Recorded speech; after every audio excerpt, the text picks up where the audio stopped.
So, we will today start with tidal energy, and mostly students have learnt about tidal energy or why tides occur in school, right? What have you learnt? Let us recapitulate that. What have you learnt? Why do tides occur? Gravitation of gravitational pull of moon. So, if that theory is correct, then if this is the earth and this is the moon, then due to the pull of the moon, the earth's ocean will experience a bulge this side, and that is all, right. And so, anybody at this point will experience a tide. Are you convinced? This is the theory for tides. Wrong. Had it been correct, then there would be, as earth rotates around its own axis, there would be one tide per day, but there actually are two tides per day, two high tides and two low tides. Obviously, the theory that you learnt in school is wrong. Okay. So, something else must be responsible for it, or some other kind of explanation is necessary. I was asking, today we are starting with tidal energy, and I was asking what you know about the reason for tides that you learnt in school. And the answer that I got was that the gravitational pull of moon causes the tide. The question that I am raising is, if that theory is true, then obviously the structure would look something like this. Here is the earth, here is the moon, and then if you assume somewhat extended figure that the surface of the water is like this, then surface of the water will bulge in one side, and as the earth rotates around its own axis, you would experience one tide per day, but actually there are two tides per day. So, obviously the theory is wrong. Are you convinced? Are you convinced that what you learnt in school is wrong? So, but on the other side of the earth, there will be a low tide. Why? Oh, there will be a low tide here. Then also, as the earth rotates around its axis, there will be one high tide and one low tide per day, right? That is not there. That is not true. There are two high tides and two low tides per day. Yes. Anybody residing close to the sea here? Is there anybody whose home is close to the sea? He would say that there are actually two low tides and two high tides per day. So, obviously the theory that you learnt is wrong. And this is a pity, because it is a very simple theory, but most students learn the wrong things in school. So, is it the case that earth exerts less force than moon on the water? If earth exerts less force than the moon, then when the moon is above your head, you will fly to the moon, but right? Why that? Obviously you don't fly, right? So, obviously that is also not correct. Then why? Yes. So, that is what needs to be understood to begin with, the correct theory of tides. You cannot say that the pull of the moon is greater than the pull of the earth, then you would fly off. Obviously, you don't. That's why water. Chandralok mein pahunch jaoge. So that doesn't happen. Okay, so we need to start from a point where I didn't anticipate I would have to start. The fact is, in fact, the explanation of the tides was correctly provided by Newton 300 years back, and it is high time that that goes into the standard school textbooks in the correct form. The point is that when say the earth is moving around the sun, then actually it is falling towards the sun. It is something like this. Suppose, okay, let us explain it the way Newton explained it. suppose you have the surface of earth like this, and suppose at this point you have got a gun and you are shooting. So, what will happen? There will be, it will fall like this. Okay. If you shoot in this direction, it will fall like this. If you shoot with a greater velocity, it will fall like this, and if you shoot with a even greater velocity, it will go like this. Notice that in that case, it will actually not fall onto the earth, but it is still falling, right? It is falling, yet not falling. It will become a satellite, it will go on rotating around the earth, though all the time it is falling. Okay. All the time it is falling. Now, imagine that this fellow is not just a point, not just a bullet, but some kind of an extended object, something that is soft, malleable. So, in that case what will happen? If you have the surface of the earth like this and something like this, which is then falling, but not falling like this, then the force experienced by this point, and naturally the tendency of it to fall will be larger, and the force experienced at this point, and naturally that point's tendency to fall will be smaller. As a result, this point will fall faster with a greater acceleration, and this point will fall slower with a smaller acceleration. So, what do you anticipate? What will happen?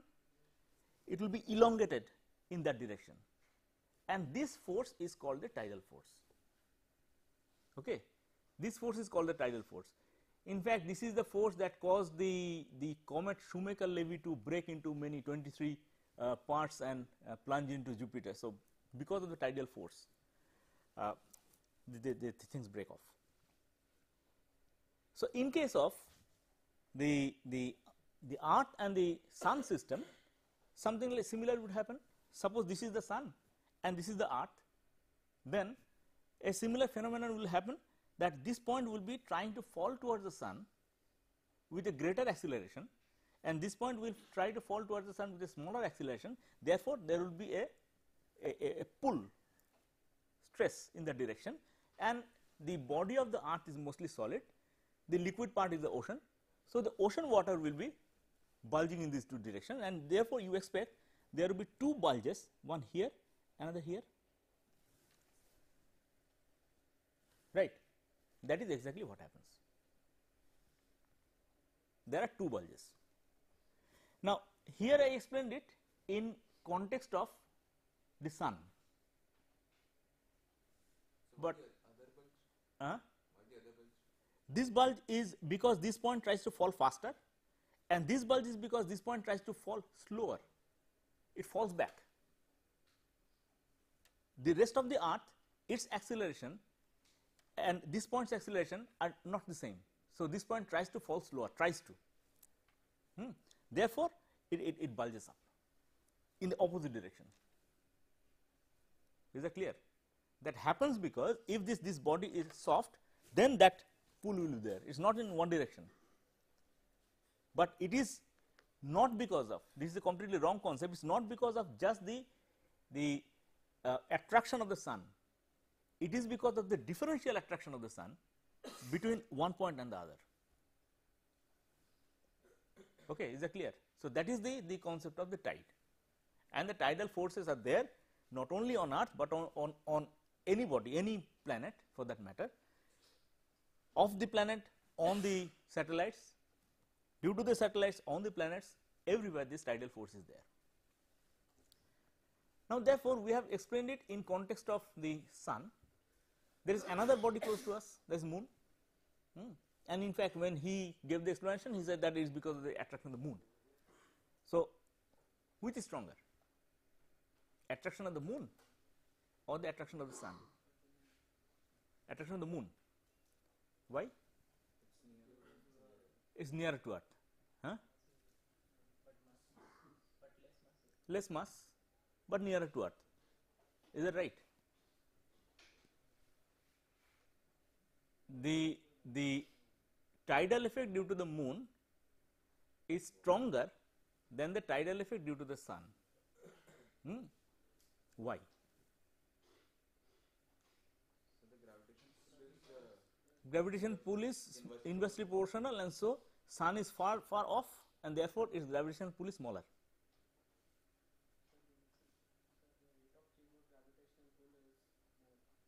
Rate of change of gravitational pull? No, doesn't change. Anyway, the theory is wrong. Again, what you said is wrong. Let us illustrate it with numbers. Suppose the mass of the sun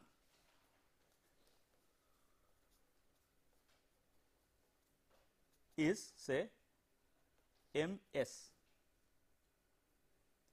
The mass of moon is mm. Okay. Distance from earth to the sun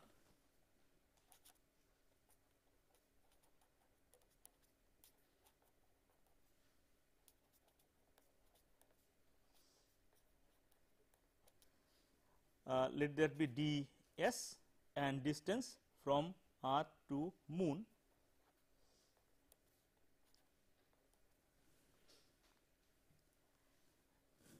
then the force due to sun is g m1 m2 by r square. Okay. So, that would be g mass of the earth, mass of the sun divided by ds square, and the force due to moon is g m e m by d m square. Okay. So, now if we divide these two, it will be f s by f m is g cancels off, m e cancels off. So, you have m s by m m time d m by d s square. Now, we need these numbers in order to estimate. Actually, the mass of the sun is far greater than the mass of the moon, and that far greater than means it is more than 2,60,000 times.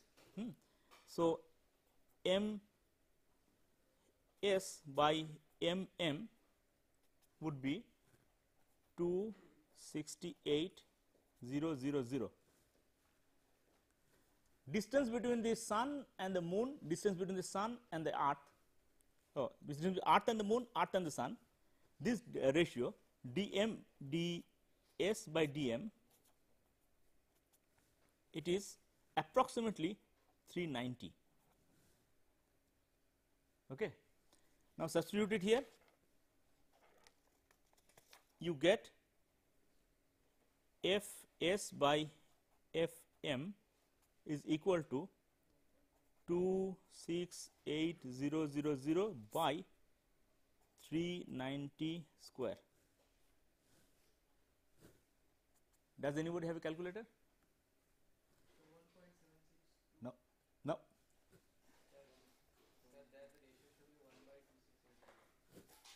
It is 176, the ratio. Calculate.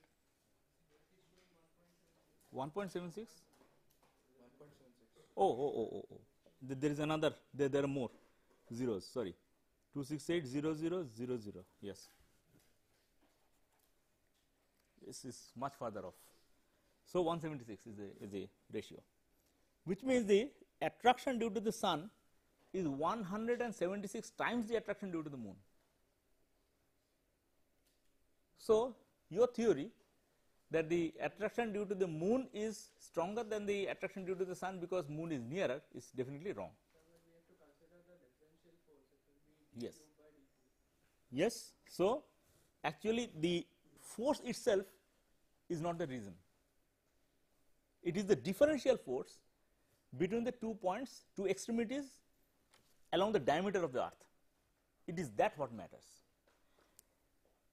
Now, because the earth is farther away from the sun, even though the attraction due to the sun is 176 times the attraction due to the moon, but the differential attraction is smaller because it is far. Okay.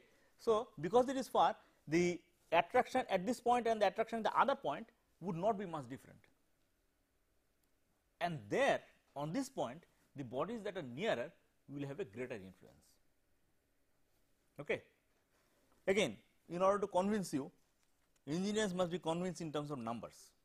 So, let us again work it out in terms of numbers. How strong will the attraction of the moon be in comparison to the attraction of the sun, or the tidal effect due to the moon be in comparison with the tidal effect of the sun. Okay, before that, one point needs to be clarified. Many people do not understand this. The earth moon system, when we talk about the earth moon system, it is not correct to say that the moon rotates around the earth. What actually happens is the earth moon system as a system rotates around their common center of gravity. Obviously, that has to happen. Now, that common center of gravity is within the radius of the earth. It is not outside. It is because earth is much heavier, 81 times heavier than the moon, therefore, it is inside. Approximately 0.72 times the radius, at that distance the common center of gravity is. So, actually the earth moon system rotates around a point here. Okay. Which means that this fellow is rotating like this and this fellow is rotating like that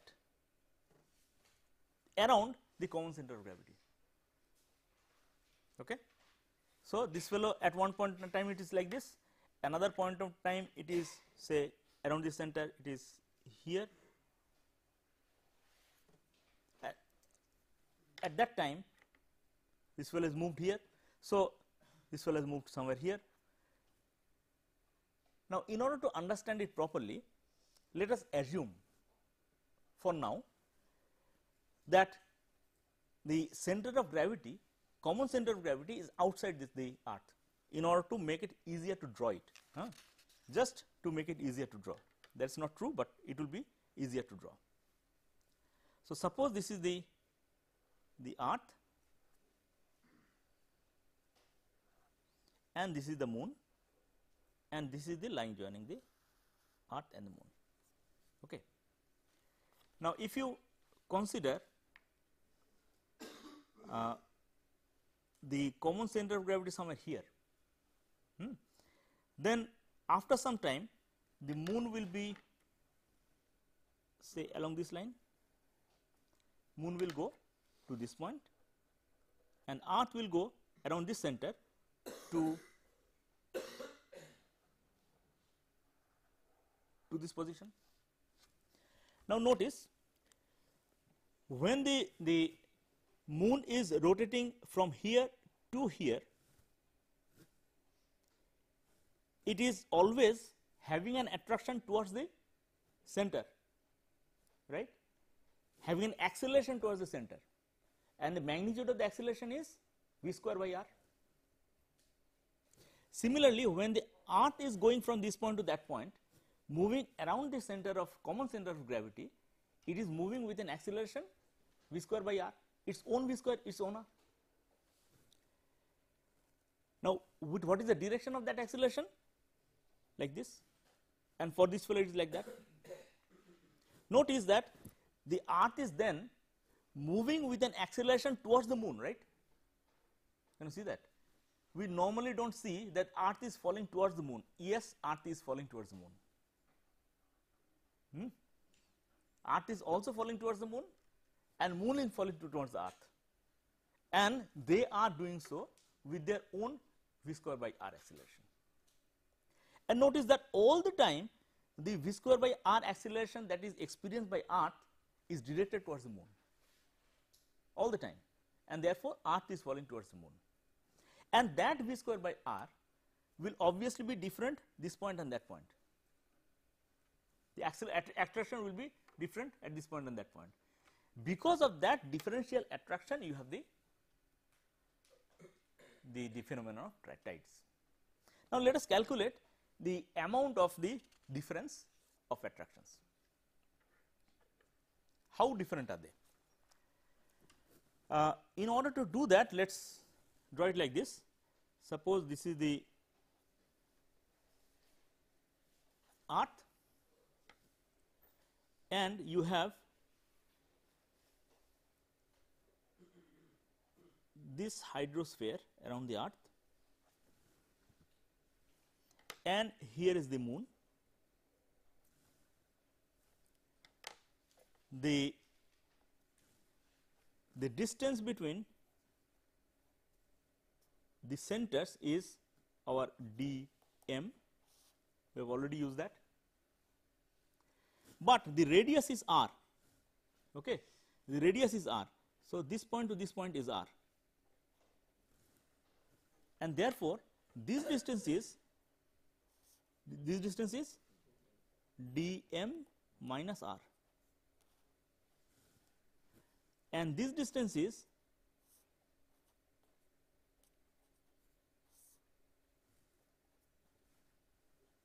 right. Okay. The differential will be due to this difference in distance. Okay. So, therefore, the attraction on a unit mass, say of mass mu, at this point will be,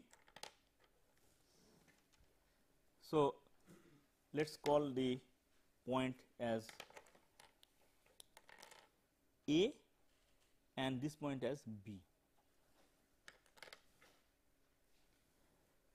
So, at this point the attraction at A point, the attraction due to the moon is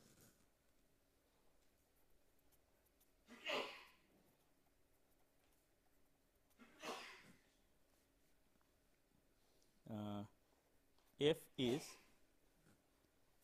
G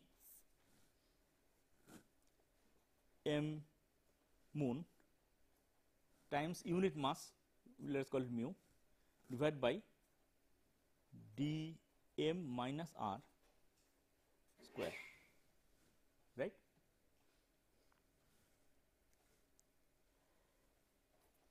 At point B, this is F A, F B is equal to G sem m m mu divided by d m plus r square. Okay.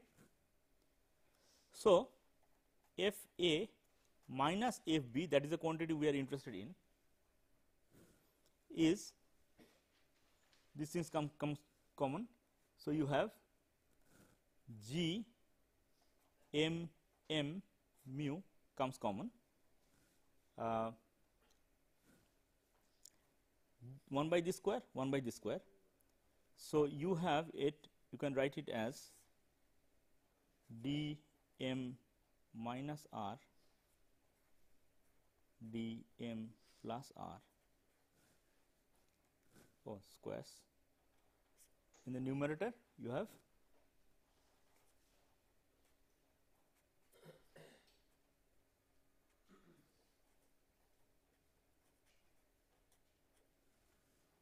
okay, that is equal to G m m mu times what remains 4 d m r, right, divided by the same quantity, that is we can simplify that m minus dm square minus r square, right. So, this is the quantity that we are interested in. It will be convenient to express it in terms of r by dm. So, let us just divide by dm, so that it is expressed in terms of r by dm. F a minus f b is equal to g m m mu, it will be 4 d m r divided by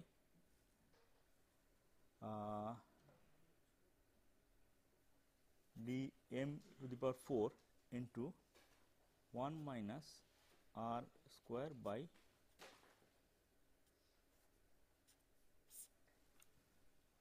right. Dm cancels off, you get it 3 here. Good. Now, the distances are such that r by dm, the radius of the earth divided by the distance between the earth and the moon, is around 1 by 60. 1 by 60 square here, which is much less compared to 1, and therefore, this term we can ignore, safely ignore. That simplifies it. F a minus f b is equal to g m m mu times 4 r by d m. Okay. Fine. Good. So, we have got this expression for any object, any body that exerts differential pull on the surface of the earth. It could be moon, it could be sun. So, in case of the sun, we will only need to replace the m subscript by the s subscript, that is all, nothing more. Now, we are interested in the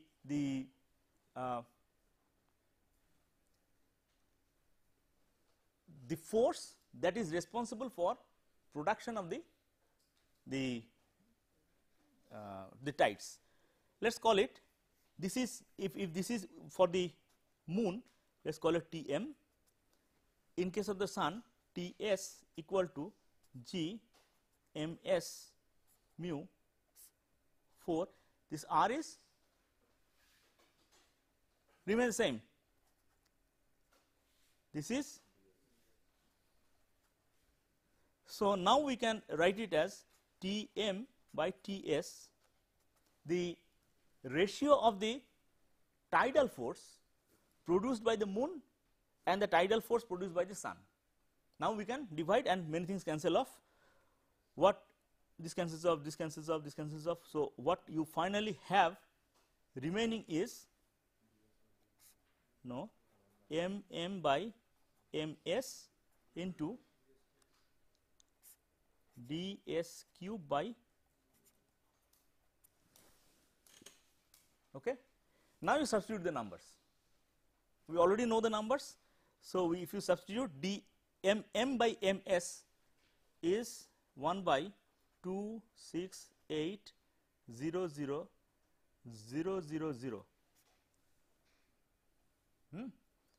times d s cube by d m cube.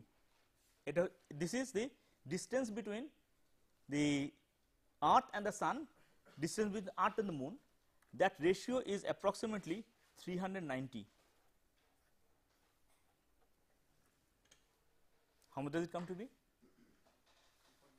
2.2 times. So, approximately.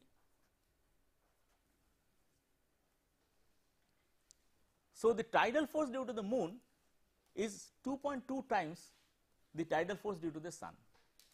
Do you understand now why this happened? Because the moon was nearer. Because of that, even though the actual attraction due to moon is far smaller than the attraction due to the sun, but the differential attraction was 2.2 times. Okay. That is the thing responsible for the tides. So, we may visualize that there would be two tides, two tidal bulges at the two sides of the earth due to the moon, and there would be two similar tidal bulges at the two sides of the earth due to the sun. Okay. Now, they are not in the same direction, so same position, same angle.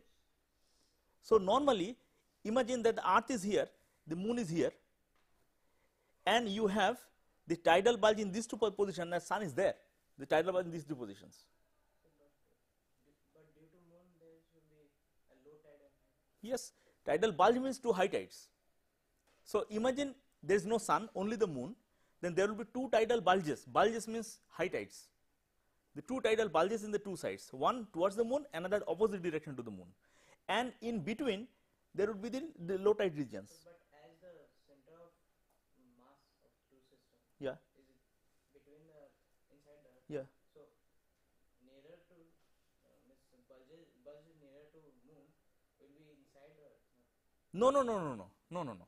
Bulge is always towards the moon. Notice that here, or you want it to be placed inside the earth. Let me draw again. So, you have the earth like this, and here you have the moon, and the actual center of gravity is here. But what is the direction of the acceleration of the earth? Is it towards the center of gravity? No, it is towards the moon. It is towards the moon. The earth is actually falling towards the moon. No, no, because you see again, notice carefully the logic. The earth is moving in this direction around this. As a result, it has a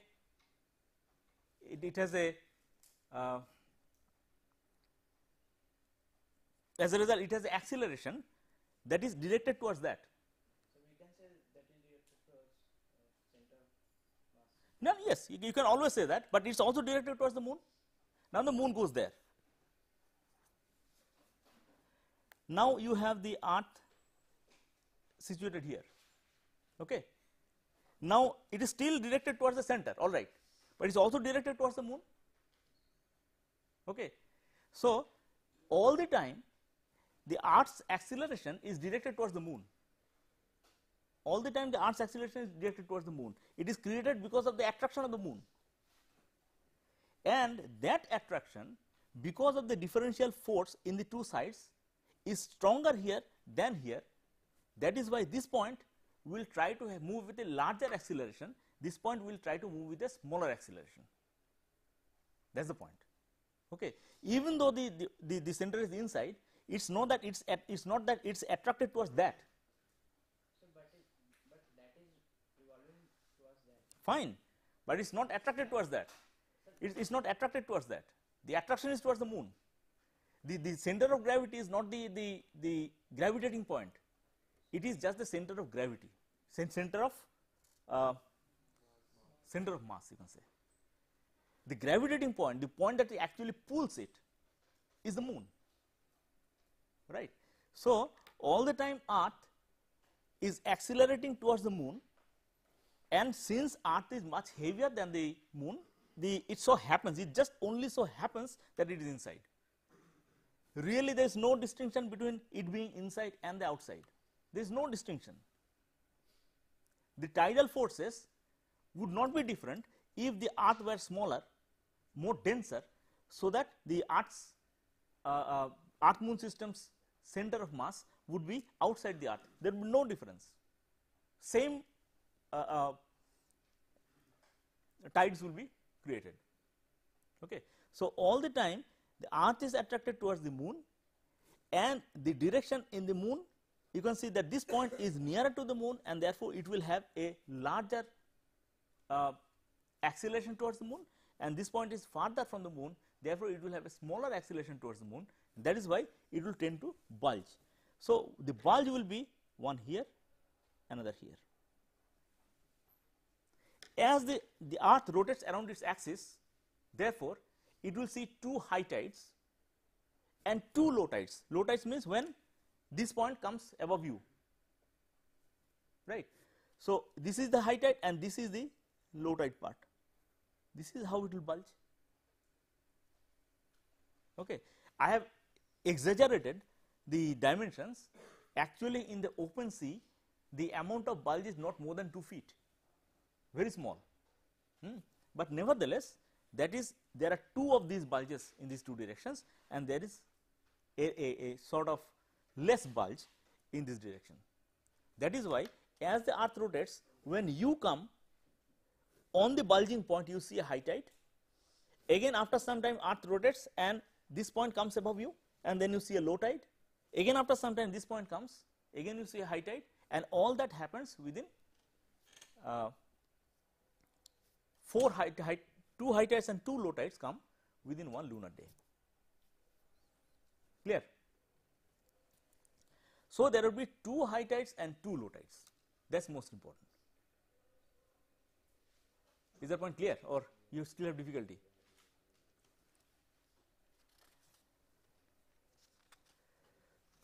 So, when you have a new moon phase means when the sun and the moon are in the same direction. Okay. When they are in opposite direction, you have the full moon. So, in the new moon phase, then the sun and the moon are in the same direction, and therefore, you have not exactly in the same direction. Exactly in the same direction happens in the time of eclipses, slightly off, but nevertheless more or less. So, in that case, the 2 bulges will coincide, the bulge due to the earth and the bulge due to sun, bulge due to moon and the bulge due to sun will coincide, and therefore, you will see a larger bulge. These are the very strong tides that come sometimes. Calcutta is inundated some days. So, that happens when on those specific days when the earth, sun and the moon come to the same direction. Similar thing happens in the new moon time or full moon time when the sun and the moon are in the opposite direction. Then the opposite bulge due to the moon coincides with the forward bulge due to the sun, and therefore, you again have large tides. On the other hand, if moon is in this direction and the sun is in that direction, then when for a particular point, when moon says you should bulge, sun says you should go down, and therefore, they actually are out of phase with each other, 2 sinusoids out of phase with each other. So, they will more or less cancel each other, you have very small tides. So, the tidal head is also not fixed, that varies, that varies with the phases of the moon. Clear? And that is exactly why you sometimes have very high tides, that is sometimes flooding situation in many places. Even the low lying regions of West Bengal have floods every year on those days. Have you seen the Calcutta streets flooding because of that particular on that particular day? Only a few days back that happened. No rain or anything, suddenly you will find the Calcutta streets flooded because of the very strong tide, spring tide. Okay, so I mentioned that the open sea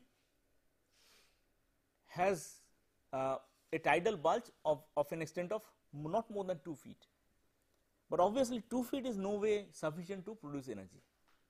So, in other also you should notice that the places near the coastal region experience tide that is far larger than 2 feet. So, something else happens, something more happens. That something more is that even though the tidal variation is only of the order of 2 feet, as it comes close to the shoreline, more things happen. For example, if you a year back there was the tsunami, you remember? That very day there was a ship coming from the Andamans to Calcutta, and everybody was very worried what happened to the ship, because everything in the coastline was devastated, right. When the ship arrived in Calcutta, to everybody's surprise, they found that the ship people did not know that there was a tsunami. They did not experience. They did not even notice that such a thing happened. The tsunami wave went. Why? Because in the open sea that is very small. Open sea is not large. Only when that comes close to the shoreline, for example, if the shoreline is something like this and you have the sea water like this, as the small bulge approaches the shoreline, because of this specific topography that pushes the water up. So, as it pushes the water up, water goes into the estuaries, and as the low tide comes, the water goes down. So, you see there is one oscillation in the open sea and there is one oscillation in the estuaries.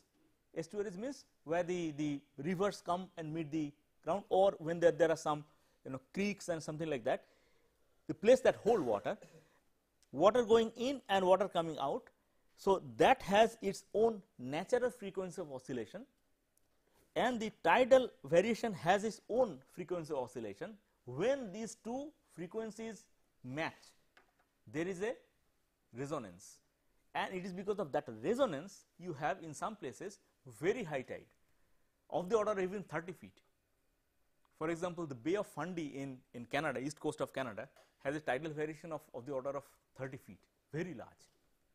That is because of this particular fact, that the specific topography of that bay, its natural frequency of oscillation that matches with the frequency of oscillation of the tide, and therefore, you have very high variation. Okay. It is actually a phenomenon of resonance.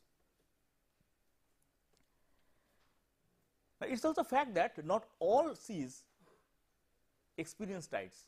For example, do you know that the Mediterranean Sea does not experience any tide? Huh? Why? Because the earth, as it rotates, the tidal bulge moves from the east to the west, right? East to the west. Tidal bulge is there, earth is rotating, and therefore, tidal bulge is moving from the east to the west.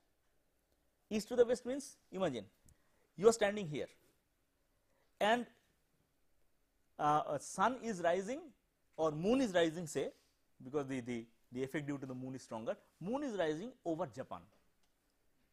So, at that point of time, with some bit of phase lag, there would be the tidal bulge on Japan. As the moon moves towards, say, Malaysia, the tidal bulge also moves towards the Indian Ocean. So, it is moving from the east to the west. After some time, over the Indian Ocean, you have the tidal bulge. So, in the Bay of Bengal, you see the tide. In go to Sundarbans, you have the high tide. All the smaller islands are inundated and stuff like that. As time progresses, it goes to the Arabian Sea. When the tidal bulge is there in the Arabian Sea, you have the ebb tide here. The water is emptying. Okay. So, the tidal bulge goes from the east to the west. Now, it so happens that the Mediterranean Sea is open only to the west. Okay. There is no opening to the east, and therefore, the tidal bulge cannot enter the Mediterranean Sea.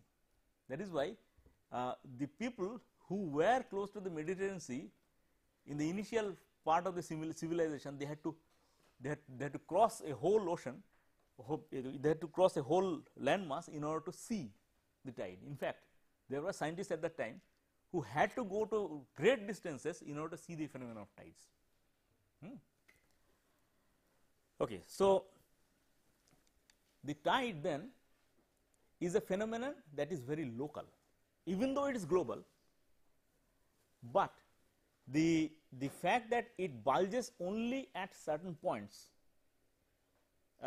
only resonates at certain points, means that only certain specific geographic locations would be suitable for tidal power generation.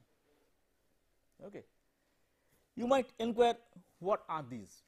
For example, worldwide, what are the very good tidal locations? One, as I mentioned, the Bay of Fundy in Canada, they have tidal power generators, very large ones. One is in France, it is a place called Rance, R-A-N-C-E. There is another very good one in Russia. In India, we do not have yet a tidal power generating plant, but there are places that are very suitable for it. I will come to. For example, let me show you a map. Can you see the map on the screen? Yeah, I am showing the map of the west coast from a school atlas. Now notice that there is one important creek here below Gujarat and above Maharashtra. Here this is called the Gulf of Khambat, or earlier it used to be called the Gulf of Cambay. This is the place where you see a large creek, right, it going in, and this is the place where a good number of rivers meet. So this is one place where you have very large tidal variation, and this is a place which is considered to be very suitable. There is another place. Where is it? The blown up picture is not there, so let me show the smaller picture. Here below Calcutta, what is this place called? The Sundarbans, right? And the Sundarbans experience very, very high tidal variations. So there has been proposals of establishing tidal power plants in the Sundarbans, but there is a specific topographical problem there. The Sundarban delta is still in the process of formation, which means that the islands that are there, they are still forming, and in some cases some are eroding off. So sometime you will see there is an island, 10 years later you will find there is no island there, and a place where there is nothing, suddenly there will be island formed, and that happens over periods of years. Suddenly people find that the place under which they are standing, that is no longer there. So it is still in the process of formation, and people have to be displaced. Like over the last 20 years, some 70,000 people had to be displaced because the islands vanished, which means that it is still a forming landmass. And in such cases, any major civil construction may disrupt the pathways, channels through which the water flows, and that may have a devastating effect on the rest of the landmass. And it so happens that the Sundarbans is the largest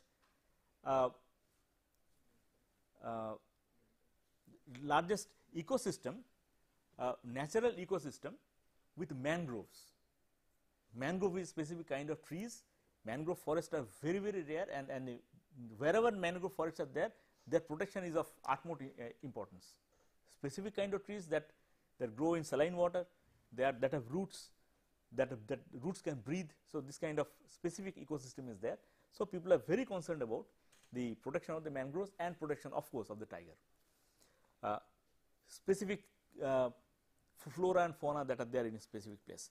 That is why even though the Sundarbans are good place for tidal power generation, it is not considered to be a suitable place because of the environmental reasons. So the only place that we can look at in India is the Gulf of Cambay. All right, fine. In the next class, we will talk about the actual ways of tidal power generation. But remember, when you talk about tidal power generation, obviously the turbines that you use for tidal power generation have to be low head turbines, because we are talking about heads of the order of say 1 meter, 2 meter. In the open sea, it is 2 feet only. In those specific estuaries, it may enhance to say 2 meters, but not much more. In contrast to the hydel power plants that you have been taught about, we have talked about the hydel power plants, right? We have talked about the high head plants, medium head plants, and the low head plants. What were the low head plants we talked about? The specific designs where you have very low head. See, for the very low head, okay, for the medium head or towards the lower side, you have the propeller type turbines. Propeller type turbines, often they look like this. Here you have the propeller, and here you have the passage of water to go out, and here you can have the generator. all right. So, you have the passage something like this.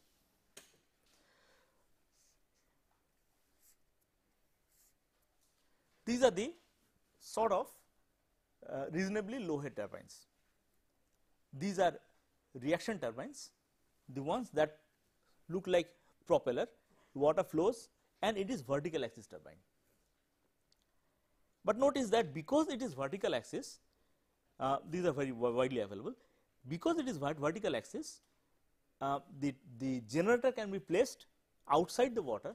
One of the major problems in turbine design, how to place the generator, has to be placed outside the water.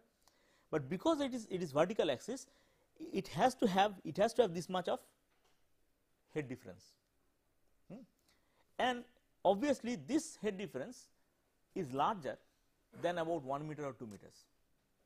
So, even this kind of design is not suitable for tidal power generation. What is done is, there are two designs that are generally used. One is where the channel is not exactly vertical, but it is something like this, and the turbine is situated here,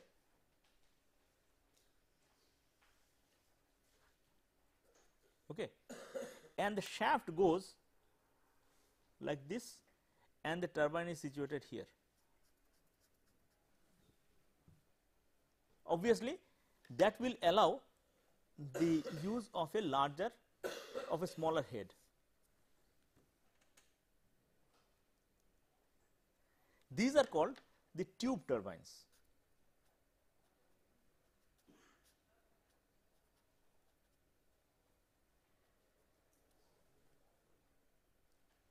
So, there the head is smaller than the vertical axis turbine.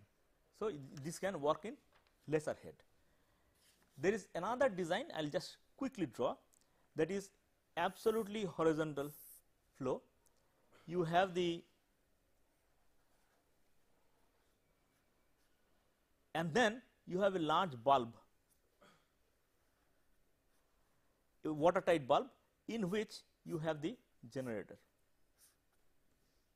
and this is connected like this. The water flows. In this case, it is a watertight bulb in which the generator is placed, so it is called the bulb turbine.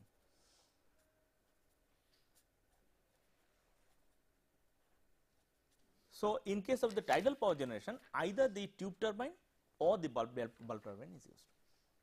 Okay. That is all for today. We will continue with next class.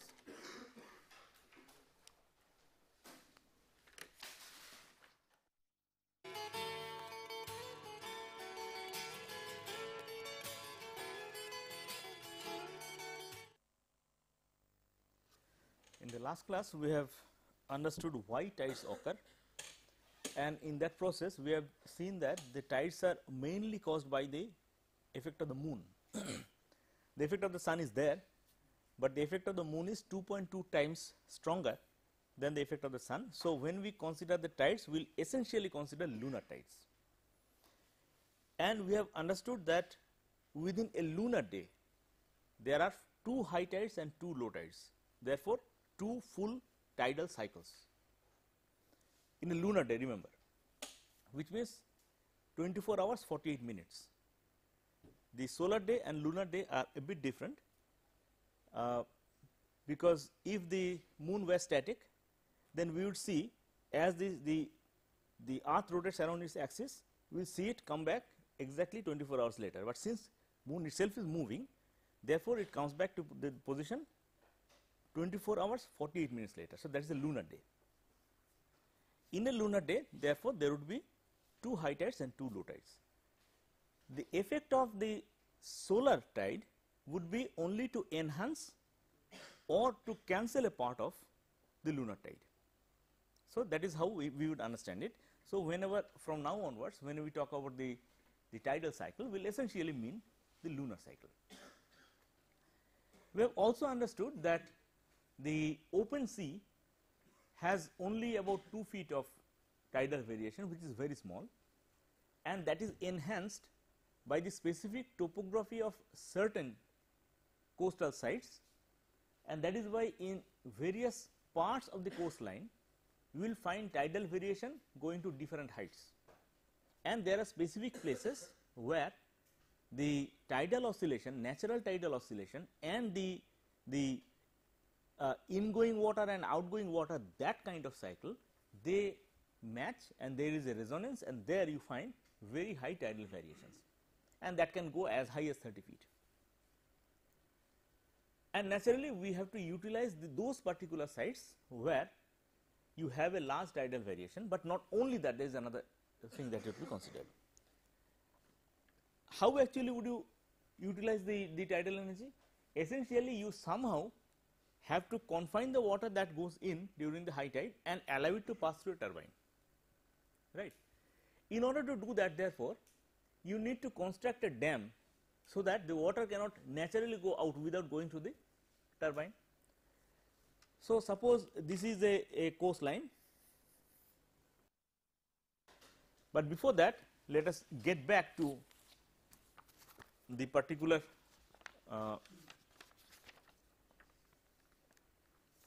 site characteristics.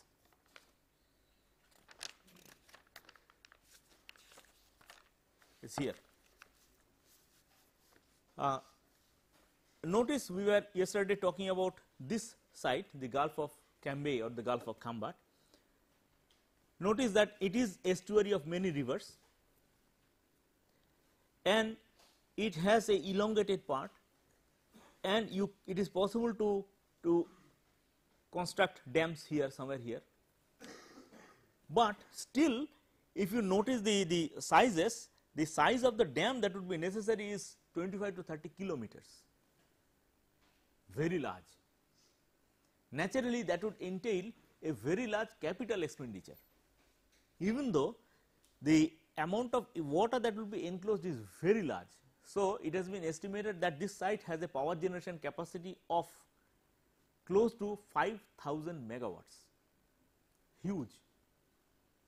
But still, the problem is that the capital expenditure is also huge, due to which the country has not yet been able to establish such a tidal power plant, but it is a very large tidal power generation site that is possible. So, notice that you have you can put the dam somewhere here or here or here, depending on how much you can spend, and depending on that you will have different amounts of energy made available, because different sizes of basins can be created. Okay. Unfortunately, in India, the other sites that are possible are not very good tidal generation sites, because the tidal head is not all that high, or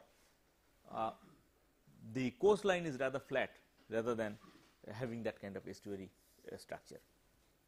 The other rivers, there are many rivers, but other rivers do not have that much of tidal variation, except at Sundarbans. And so the Sundarbans has a problem that it is not just one estuary, it is a very, very large number of rivers that is finally meeting the sea. Very, very large means there can be something like 50 different rivers going into the sea. So, you will need to construct many small dams in many places in order to enclose any amount of water. And as I told you, there are environmental objections, so which is very justified. That is why that site has not been chosen as yet. Okay, so let us stop here, and in the next class we will talk about how to produce continuous power from tidal power generation. Thank you.